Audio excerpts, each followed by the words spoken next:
Hello everyone, welcome to Sri Ram's IAS YouTube channel. This is your mentor Arzu Kakkar, and in this session we'll have a look over the important articles associated with 22nd of April. So इस session में 22nd of April से associated important articles तो देखेंगे ही सही, साथ में एक the Hindu में एक इम्पॉर्टेंट आर्टिकल है, एडिटोरियल है, उसकी भी एनालिसिस करेंगे कि क्या मेंशन्ड है उसके अंदर. So everything will be talking about. All you need to do is, अगर आपको सेशन अच्छे लगते हैं तो इनको लाइक, शेयर और चैनल को सब्सक्राइब करना मत भूलिए. अब शुरू करते हैं आज का सेशन और देखते हैं कि क्या कुछ इम्पॉर्टेंट है. ये सेशन जो है इसमें प्रीलिम्स और मेंस दोनों को ध्यान में रखा जाता है, तो मेक श्योर कि आप जो मेंस फॉर्डर आपको मिल रहा है, अगर आप चाहो तो आप उसके अपने वेल टू डू नोट्स खुद भी प्रिपेयर कर सकते हो, जैसे सेशन चल रहा है उसी के अकॉर्डिंग ही, राइट. अब हम जो आज कवर करने वाले हैं, पहला तो एक कैंपेन है, संगठन से समृद्धि कैंपेन. ये कैंपेन बेसिकली टारगेट कर रहा है सेल्फ हेल्प ग्रुप्स के लिए, और इसका सिग्निफिकेंस क्या होगा, how it will lead to women empowerment, तो वो कवर करेंगे इसको. और ये कैंपेन कौन से, अगर कोई मिशन है उस मिशन का पार्ट है तो उस मिशन के बारे में, उसकी functioning will talk about it. तो जीएस पेपर 2 से आप इसको लिंक कर सकते हो. फिर उसके बाद कुछ एनिमल बर्थ कंट्रोल रूल्स 2023 हैं, क्या रूल्स हैं, क्या गाइडलाइंस हैं, क्या प्रोविजंस हैं, उन पे नज़र डालेंगे. जीएस पेपर 2 से again you can link it. फिर उसके बाद एक रिपोर्ट है, ग्लोबल फूड पॉलिसी रिपोर्ट. ये रिपोर्ट क्या कहती है, क्या इसके हाइलाइट्स हैं, कौन ये रिपोर्ट पब्लिश करता है. अगर आपने ये सेशंस इन कॉन्टिन्यूटी देखे हैं तो आपको पता होगा यहाँ से किस तरीके से पीवाईक्यू को प्रीवियस ईयर क्वेश्चंस के बेसिस पे किस तरीके से यूपीएससी जो है सवाल पूछती है. जब आपको पीवाईक्यूज आपने एक बार नज़र डाल ली, देख लिया, समझ लिए हैं, तो एक सेंस ऑफ अंडरस्टैंडिंग हर एक आर्टिकल से बनती है. ओके, यहाँ से क्वेश्चन बन सकता है, वो क्लिक हो जाता है अपने आप अगर आपने प्रीवियस ईयर क्वेश्चन देखा है. तो आप चाहे कोई भी एग्ज़ाम की तैयारी करो, ये नहीं सिर्फ civil service, any exam you are preparing for, make sure कि आप पहले प्रीवियस ईयर क्वेश्चंस कवर करो, ताकि आपको पता चले कि आप किस डायरेक्शन में काम कर रहे हो, वो सही है या नहीं है, राइट. फिर उसके बाद है development of 100 food streets in 100 districts across the country. तो ये जीएस पेपर 3 से आप इसको लिंक कर सकते हो. एंड क्या बात हो रही है यहाँ पर कि कैसे 100 फूड स्ट्रीट्स की बात हो रही है, कौन सी मिनिस्ट्री एसोसिएटेड है, what is the agenda of this initiative, will talk about it. फिर एक स्पीशीज़ है स्लॉथ बियर, न्यूज़ में है, कैसी स्पीशीज़ है इसको समझेंगे. जीएस पेपर 3 से ही आप इसको लिंक कर सकते हो. देन एक एडिटोरियल है, the LOC agreement of 2007 deserves a relook. India और पाकिस्तान के यहाँ पर बात करी गई है, कैसे रिश्तों में सुधार, बदलाव, ये सब की बात, तो उसको भी समझेंगे, पढ़ेंगे, क्या आर्टिकल में मेंशन है, important points, will have a look over it. तो शुरू करते हैं आज का सेशन. आई होप आपको पता चल गया है कि सेशन में कैसे कैसे हम कंटिन्यू करने वाले हैं. पहले क्या बात हो रही है, पहला आर्टिकल कहता है कि जो रूरल डेवलपमेंट मिनिस्ट्री है ना, उनका एक मिशन है.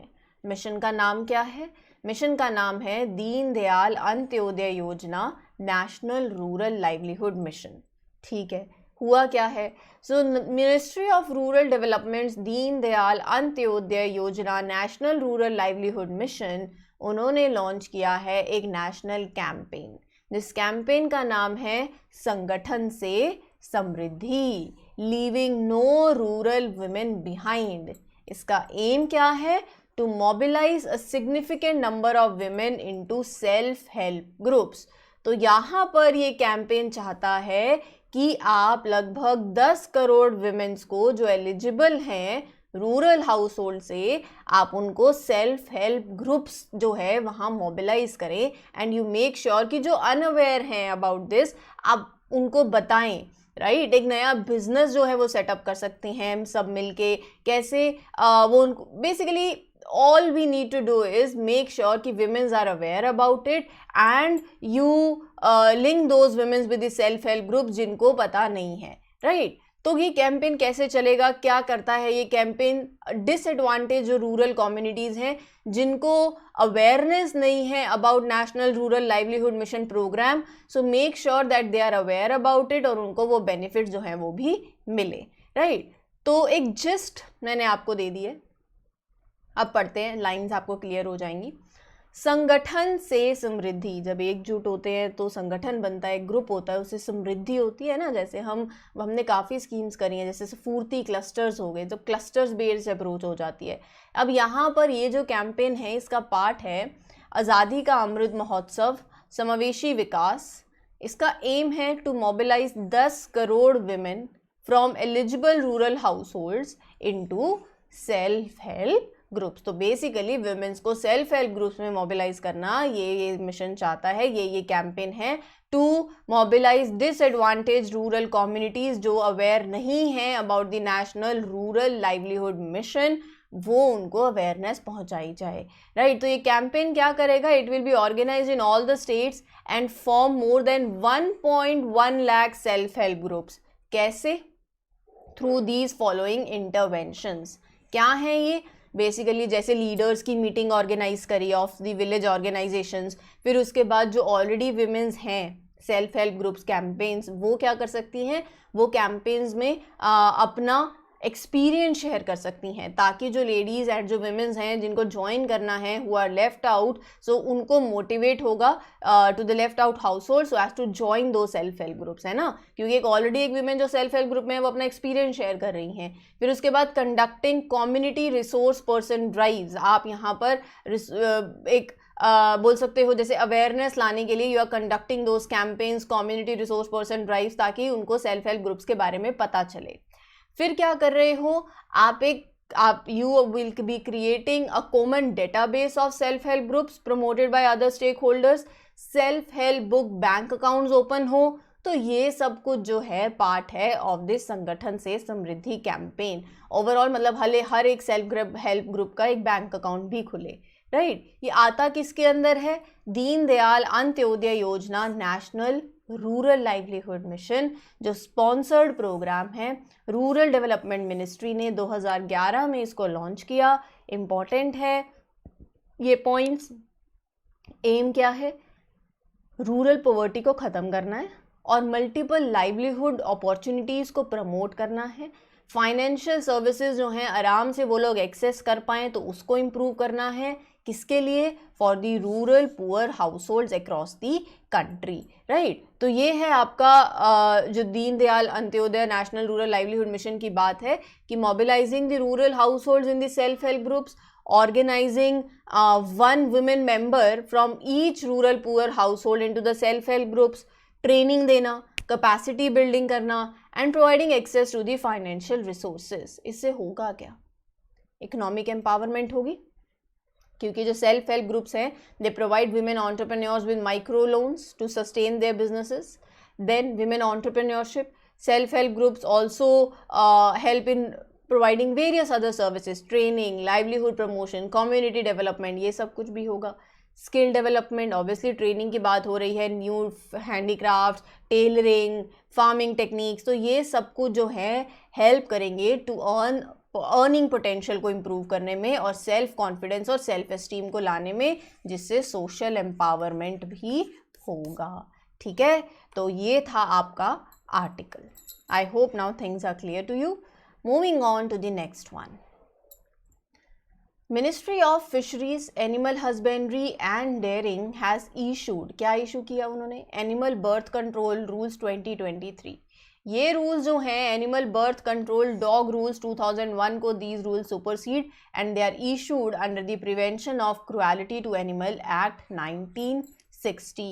ये जो रूल्स हैं इन्हें फॉर्मुलेट किया गया है in accordance with the guidelines that were provided by the honourable supreme court of India related to Animal Welfare Board of India and People for Elimination of Stray Troubles। यहाँ से ही पता चल रहा है कि ये क्यों, इसका बैकग्राउंड क्या है। देखो हम ये देखते हैं ना, स्ट्रे डॉग्स बाइट्स, है ना, we have recorded like 160 million cases of this 2019 से 2022 तक। फिर उसके बाद इससे क्या होता है? Revenge crimes, atrocities against dogs, feeder of dogs and care givers के conflicts among the urban residents, तो ये सब कुछ रहता है। अब यहाँ पर ये रूल्स क्या कहते हैं, ये जो नए प्रोविजंस आए हैं ये प्रोविजंस क्या कहते हैं? इन प्रोविजंस का एम है पहले तो कि जैसे हम, अगर आप सबको पता ही हो, रेबीज़ एक वायरल जूनोटिक वायरल डिसीज़ है जो कि होती है जब आपको डॉग बाइट होती है जनरली, राइट। तो सुप्रीम कोर्ट ने कुछ मेंशन किए in the various order specified some basically rules. तो Supreme Court has specifically mentioned in various orders क्या, relocation of dogs can not be permitted, उन्होंने कहा। लेकिन रूल्स में अब क्या गाइडलाइंस आई गई, स्टरलाइजेशन और इम्यूनाइजेशन बहुत इंपॉर्टेंट है ऑफ द स्ट्रे डॉग्स। जैसे हम वैक्सीन की बात करते हैं ना, तो यहाँ पर उनकी इम्यूनाइजेशन और उनकी स्टरलाइजेशन पहले हो। फिर बोला गया कि ये जो एनिमल बर्थ कंट्रोल प्रोग्राम्स हैं इनको कौन कैरी करे, प्रॉपर रिस्पॉन्सिबिलिटी हो with the respective local bodies, municipalities, municipal corporations and panchayat. ये उनके हाथ में है कि ये they should carry this responsibility of making sure that you are properly implementing these programs. So municipal corporations are required to implement this like anti-rabies program and this ABC मतलब animal birth control programs, right, jointly. So it provide guidelines on how to deal with the human and stray dog conflicts, कि आप कैसे, जैसे हम project elephant है या आप खुद देखो आज ह्यूमन एनिमल कॉन्फ्लिक्ट भी होता है, तो हम कैसे उसको सॉल्व कर रहे हैं। तो similar is the case, how you can deal with this human dog conflict, ऐसे लगा लो। तो ह्यूमन एंड स्ट्रे डॉग्स के बीच में जो कॉन्फ्लिक्ट है उसको कैसे डील करें without relocating the dogs in an area. So it emphasizes the addressing that cruelty involved in carrying out the ABC programs, ensuring animal welfare, ये बहुत ज़्यादा important है। अब यहाँ पर क्योंकि हम रेबीज़ की बात कर रहे हैं, तो रेबीज़ एक vaccine preventable zoonotic viral disease है affecting the central nervous system. It is present on all the continents except Antarctica. ठीक है, कैसे ट्रांसमिट होता है, it is invariably transmitted following a bite of an infected animal. इससे जब आपको, जैसे हम बोलते हैं ना कि डॉग की बाइट से होता है, that leads to the deposition of the saliva and the virus in the wound, तो वहाँ से रेबीज़ होता है। WHO के हिसाब से dogs are the main source of the rabies death, contributing up to 99% of the rabies transmission to humans.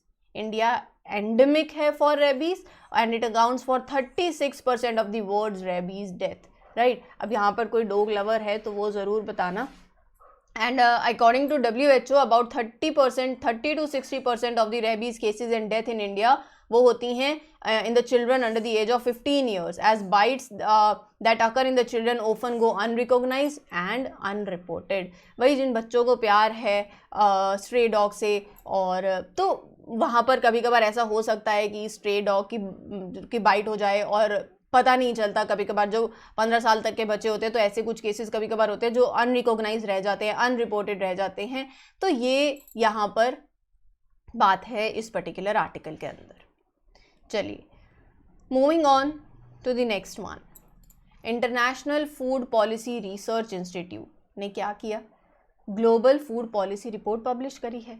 क्या कहते हैं कि अपने को ना इन्वेस्ट करना है अब in the early warning system. So investing in the early warning system is very essential to save lives, livelihood and money. Food के रेट एकदम से बढ़ गए, कभी शॉर्टेज हो जाती है, फूड क्राइसिस हो जाता है, तो यू शुड बी प्रिपेयर्ड।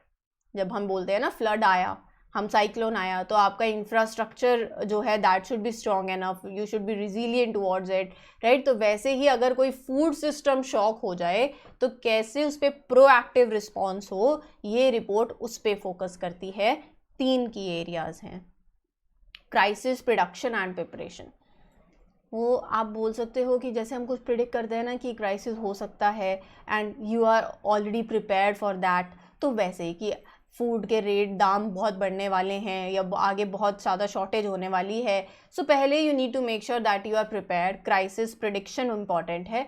फिर उसके बाद before crisis and during crisis building resilience, strong value जो सप्लाई चेन है वो होनी चाहिए थी, how you are resilient with that, right. तो ये आपको पता होना चाहिए। Making crisis response supportive and inclusive of women, force, migrants and other vulnerable groups. तो जो दूसरे वल्नरेबल ग्रुप्स भी हैं उनके लिए भी मेकिंग श्योर दैट ये you are basically supportive, they are also supportive and everybody is resilient toward it. तो यहाँ पर बात ये रिपोर्ट की है कि आपको अपने एग्रीकल्चर फूड वैल्यू चेन को स्ट्रेंथन करने की ज़रूरत है to support the livelihoods and food security during the crisis.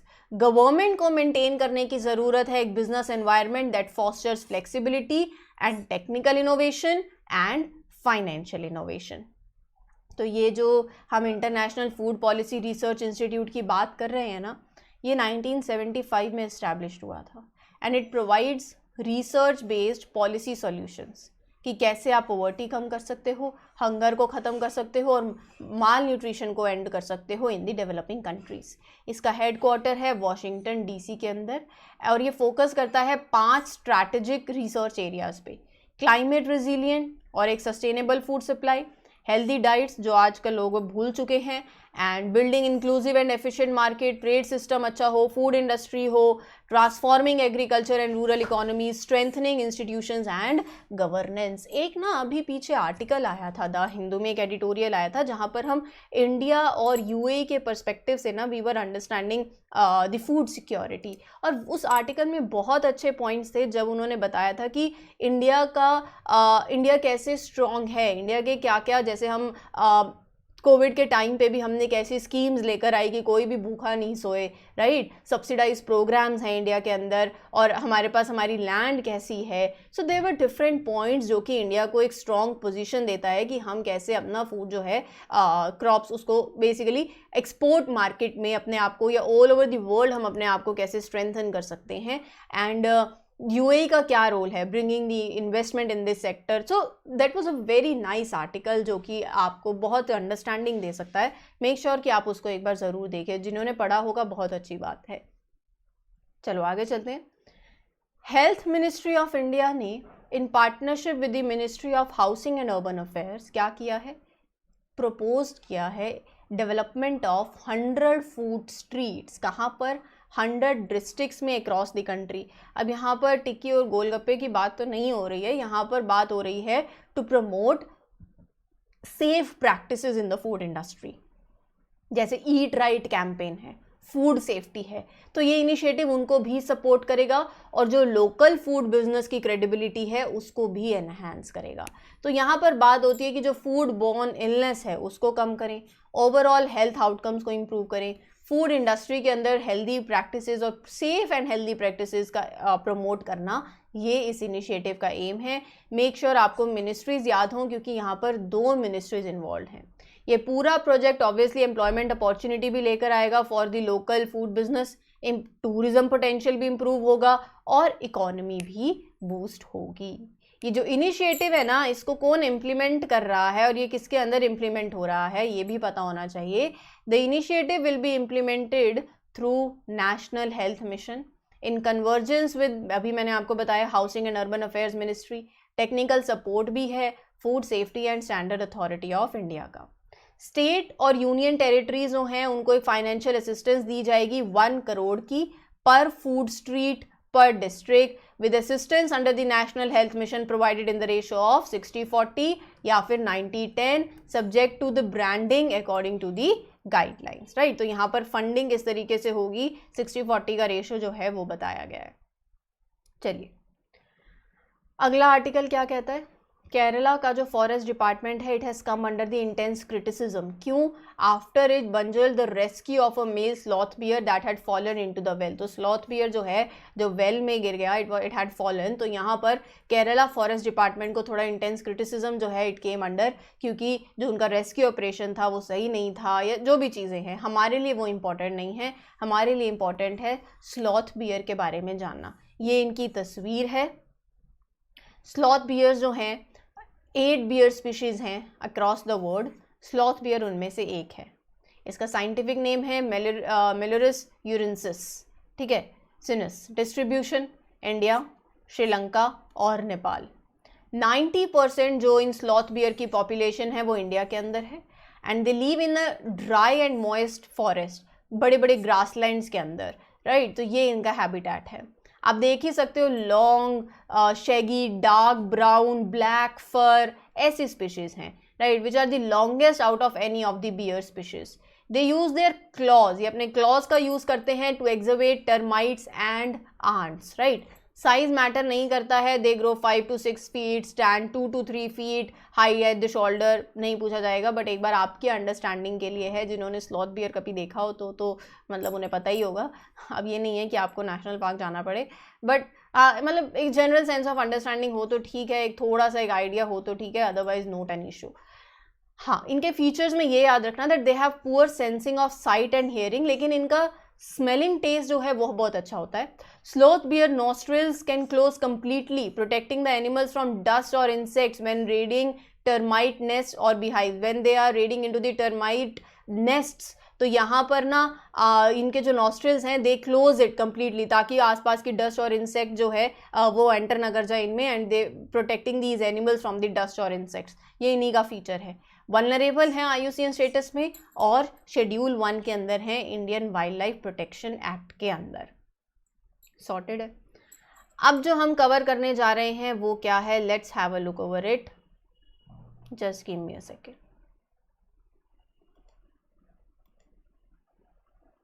Just a second. या एक आर्टिकल आपको देखने को मिलेगा आपके न्यूज़पेपर में, that is botanical gardens and life on earth. ये जो आर्टिकल है, ये आर्टिकल बेसिकली बात कर रहा है about the botanical gardens in India, और यहाँ पर हमें क्या देखो बोटेनिकल गार्डन्स जो होते हैं, अगर मैं बात करूँ प्लांट स्पीशीज़ की, हमारे उस टाइम के सिविलाइजेशन की, तो plants form the basis of civilisation. लेकिन इंडिया में जो बोटेनिकल गार्डन्स हैं करंटली क्या उसमें वी आर लैकिंग इन, तो वो बात कर रहा है ये आर्टिकल। और फिर उसके बाद कि कैसे हम दूसरी कंट्रीज़ के साथ कोलैबोरेट कर सकते हैं, right, and we can maintain that recreational and eco tourism, right. Botanical gardens basically अगर मैं आपको सिंपल बोलूँ तो क्या होते हैं, देखो जहाँ पर हम बोलते हैं ना in situ and ex situ conservation की बात करते हैं, राइट। तो यहाँ पर जब आप वही कंजर्वेशन की बात कर रहे हो एक्स सीटू, जैसे अगर आपको किसी एक टाइगर के ब्रीड की कंजर्वेशन करनी है या किसी प्लांट के स्पीशीज़ की कंजर्वेशन करनी है, इन सीटू होता है वहीं जगह पर, एक्स सीटू होता है कि किसी और दूसरे प्लेस पे। So botanical garden is that particular thing. अब यहाँ पर ना इंडिया के अंदर बहुत से बोटेनिकल गार्डन्स हैं and it ranges from 10 to 35 इस आर्टिकल के अंदर मेंशन है, लेकिन still there is a chance for a change है, क्योंकि यहाँ पर आर्टिकल में ये कहना है कि हमारे जो साइंटिफिक और एजुकेशनल इंस्टीट्यूशंस हैं with few exceptions they have neglected many aspects of plant biology, right, ecology. तो ये जो नेग्लेक्टिंग है, हम इसको कैसे ठीक कर सकते हैं, हमें कैसे अपने, जैसे सिंगापुर, इंडोनेशिया में they have come up with the botanical gardens, तो we can collaborate with such gardens, right, to share many plant species that could be immensely beneficial. तो ये है इस आर्टिकल के बारे में, ज़्यादा कुछ नहीं है, बट आप एक बार इसको पढ़ सकते हो क्योंकि मैंने आपके साथ शेयर जो है वो कर दिया है, ठीक है। चलिए अब चलते हैं नेक्स्ट आर्टिकल पे। अगर आपको एक, आज आप द हिंदू पढ़ो तो आपको इंडिया और पाकिस्तान पे एक आर्टिकल मिलेगा कि अब कैसे आगे बातें बढ़ाई जाएं, क्या हो। तो यहाँ पर ये जो आर्टिकल है that is the LOC agreement deserves a relook. So basically जो former special envoy Satendra Lamba ji made some several revelations, तो उनकी यहाँ पर बात करी गई है। तो यहाँ इस आर्टिकल के अंदर मेंशन है कि पहले जो जब एक आप बोल सकते हो एक एग्रीमेंट साइन हुआ था on the line of control in Kashmir, अगर आपको पता होगा line of control, right, India Pakistan के बीच में, that is not internationally recognised border, but हाँ जो LOC है, लाइन ऑफ कंट्रोल है, यहाँ उस टाइम पे जब पाकिस्तान के प्रेसिडेंट थे जनरल मुशर्रफ, और it was sign by the then prime minister Manmohan Singh, लेकिन स्टैंड ऑफ आया, फिर उसके बाद मुंबई अटैक हुआ, लेकिन अब चीज़ें जो हैं काफ़ी फिर ख़राब हो गई, लेकिन अब आपको वापस से जाना पड़ेगा, there is a plan to revive it.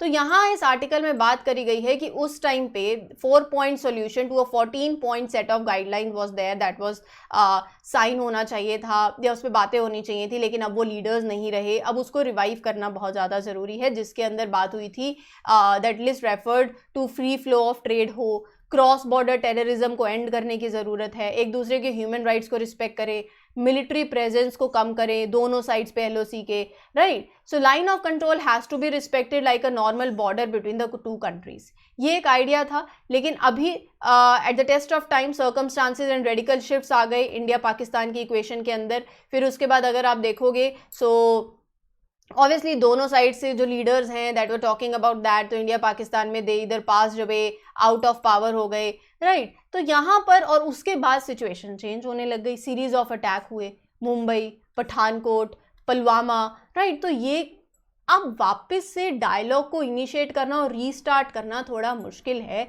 लेकिन क्या हम कर सकते हैं वो इस आर्टिकल में बात करी गई है. जैसे हमने पहले तो आर्टिकल 370 जो है अमेंडमेंट करा टू द आर्टिकल 370, जिसकी वजह से रिस्टोरेशन ऑफ टाइज जो है दैट बिकम डिफिकल्ट, क्योंकि उनको पाकिस्तान को इशू हो गया.